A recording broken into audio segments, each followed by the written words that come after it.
នេះខ្ញុំឈ្មោះអៀងសុភាបញ្ញត្តិជាប្រធានការិយាល័យសង្គមកិច្ចនិងសុខុមាលភាពសង្គមក្រុងកំពង់ចាម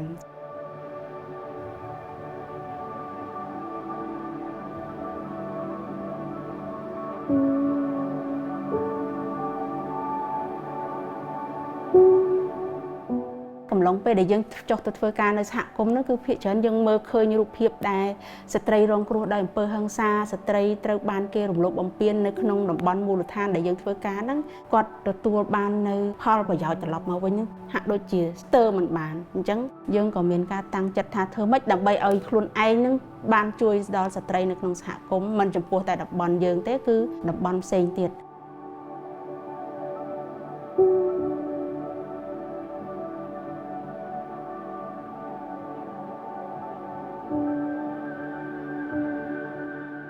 ទំមបានតួនាទីនេះគឺខ្ញុំស្ម័គ្រចិត្តទៅសម្របសម្រួលផ្សព្វផ្សាយនៅតាមសហគមន៍មេទៅតាណាខ្ញុំសូមចូលផ្សព្វផ្សាយដែរដើម្បីឲ្យ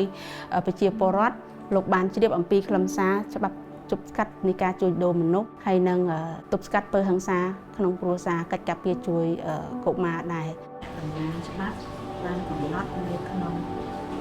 សិទ្ធិបង្ហាញខ្លួនសិទ្ធិស្នើសុំឲ្យមានការកោះហៅជាសាធារណៈនៅពេលដែលយើងជួយស្ត្រីរងគ្រោះត្រូវយោងច្បាប់អីខ្លះផ្នែកណាខ្លះមាត្រាទីប្រមាណដើម្បីយើងយកទៅចែកជាមួយអ្នកច្បាប់គេនឹងមានអីដែលអាចជួយយើងបានខ្ញុំមានចេតនាមួយចង់ជួយស្ត្រីដែលរងគ្រោះនិងកុមាររងគ្រោះនោះទាំងអស់នោះឲ្យគាត់ទទួលបាននៅ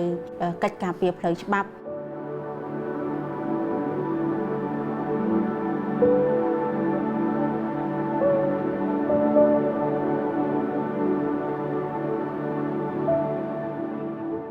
កាលណាខ្ញុំទទួលបានទូរស័ព្ទពីមេភូមិមកគឺខ្ញុំចុះទៅដល់ទីតាំងតែម្ដងតែយើងអត់ទាន់ធ្វើសកម្មភាពអីចាំបានប៉ូលីសមកគ្រប់បានយើងចុះទៅដល់សហគមន៍តលហើយជួបជាមួយជនរងគ្រោះជាមួយនឹងស្ត្រីរបស់យើងព្រោះនេះជាការងារដែលយើងធ្វើលក្ខណៈជាក្រុមនេះជាឆន្ទៈដែលយើងចង់ជួយស្ត្រីដែលរងគ្រោះពិតប្រាកដហើយនិងកុមារដែលរងគ្រោះពិតប្រាកដ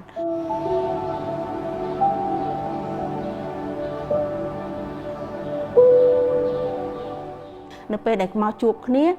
ក្មេងនឹងហាក់ដូចជាស្រឡាញ់ឪពុករត់ទៅអោបប៉ុន្តែសួរគាត់ថាកូនចង់ទៅជាមួយឪពុកវិញទេគាត់ក៏វីក្បាលគាត់ថាឪពុកវាយធ្វើបាបម៉ាក់គ្រប់រូបភាពដែលគាត់បានឃើញគាត់សម្ដែងប្រាប់យើងគាត់រៀបរាប់ប្រាប់យើងអញ្ចឹងយើងនឹកឃើញថាបើសិនជាកូននឹងត្រឡប់ទៅវិញមិនប្រកាសថាឪពុកមិនវាយទេ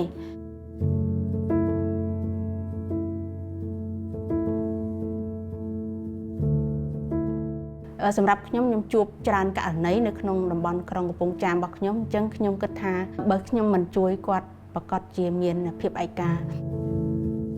ហើយដល់ពេលណាត់នឹងទៀតស្ត្រីរបស់ខ្ញុំនឹងក៏ខ្លាចតឡាការឃើញផ្លាកក៏ខ្លាចអញ្ចឹងគាត់ថាអ្នកគ្រូសុំជូនទៅយើងស្ម័គ្រចិត្តជូនទៅដើម្បីឲ្យជាបង្អែកឲ្យគាត់មានទំនុកចិត្តគាត់ហ៊ាននិយាយនៅអ្វីដែលគាត់ត្រូវបានគេកំពុងបំពាន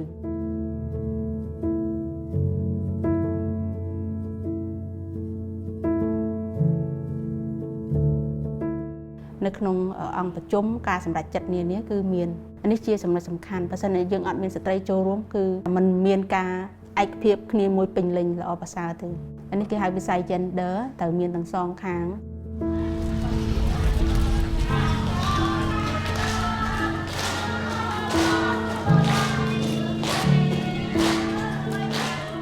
ថាគុំថាអ្នកគ្រូបើអ្នកគ្រូរំភ្លេចខ្ញុំចោលខ្ញុំអត់មានអ្នកណាជួយ